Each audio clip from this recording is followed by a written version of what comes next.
Welcome back to another episode of Film Buff Bros. This week, we're going to be discussing our top 1980s sci-fi horror movies. 80s, baby. And we're 80s babies. That's right. That's true. For me, my number 3, it was going to be The Fly, but I don't know. It's a little dark and gross. I'm not a huge fan of Cronenberg, though I do like that movie. But I'm going with Predator. Predator, it's kind of more of an action movie, but it's clearly in that sci-fi genre, and it's like it's kind of like a slasher film as well. You know, this menacing bad guy hunting down the ensemble cast, and yeah, I thought the performances are really good. The score is phenomenal, and it has a really good pace. That's why I like it. That was on my short list too, along with They Live. There's so many good movies as far as like horror sci-fi from the 80s. It was hard to pick. Yeah. So I went number 3, The Thing, because I really enjoy the claustrophobia part of that, the storytelling aspect, the setting being the Antarctic, just really original. I love the paranoia of how like man versus unknown becomes man versus man. And so they start turning on each other because of man versus unknown. Groundbreaking visual effects. I think we spoke about this movie on an earlier show, and you said you thought that the effects weren't very good, but a lot of people think that they were good for the time, even though you can tell it's bubblegum and this and this. It was still groundbreaking for the time for animatronics. And it was really disturbing. Like as a kid, it just disturbed the crap out of me. All the dogs and everything like that. Acting, I think, is good. Pacing's good. Music's fantastic. I love the open ending, and just I'm saying best scenes for all my films here. And for my best scene in this movie, I would say the blood test scene has just got so much tension and suspense to it. So yeah, that's a pretty good scene. My number 2 is Terminator.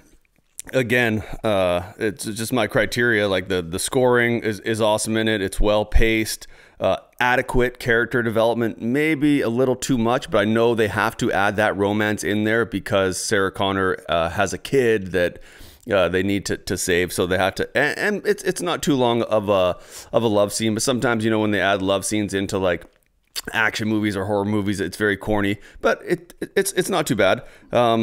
Appropriately placed flashbacks, and the flashbacks aren't too long. It's just they provide a good backstory for Reese and a vision of how the future is going to be.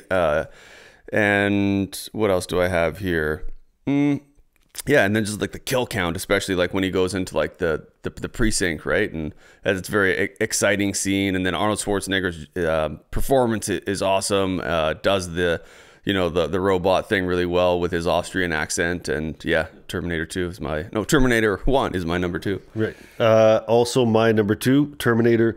Man, what a fantastic movie. I can't get sick of this movie. It's done is grown on me through the years. I don't understand how people don't like the movie. The music is just the standout. It's such a great, like I've got a million stars next to music here.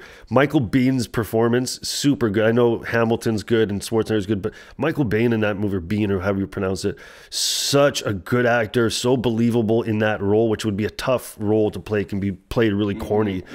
And it's an original idea, groundbreaking special effects Cameron was doing at the time.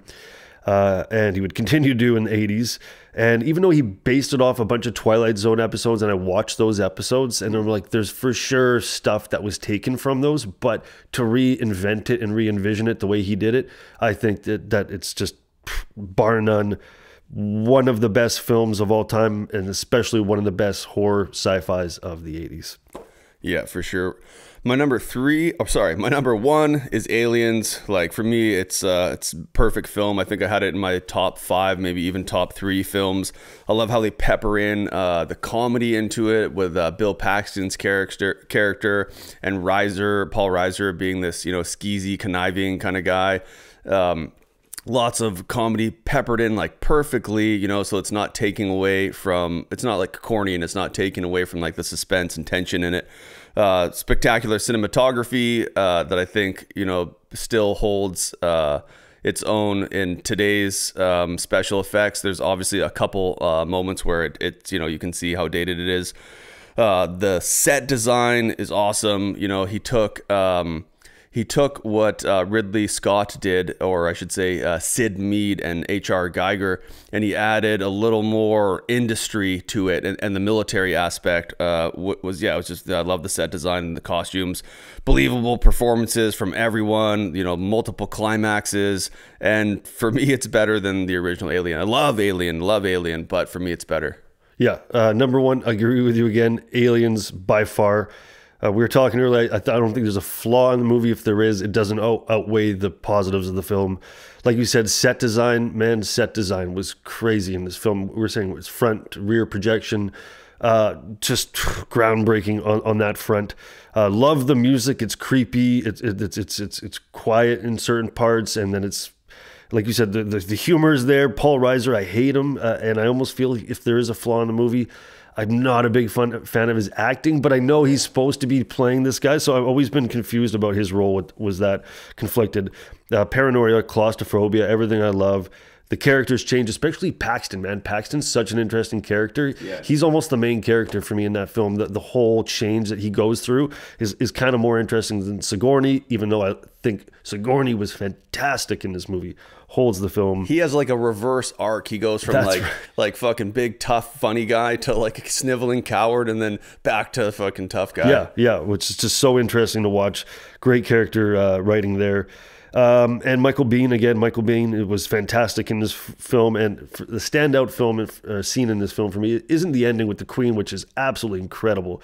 It's that med lab scene where Reiser turns the cameras off while she's stuck in there and right away it's everything good about cinema in that. That's when you're pivoting from like the second act to like the third act, and Reiser like really reveals like how much of a villain he is. He's almost like the Ash role from the original Alien. That's right. This is the pinnacle of sci-fi horror in the 80s. This is what it's all about. Emphatically agree.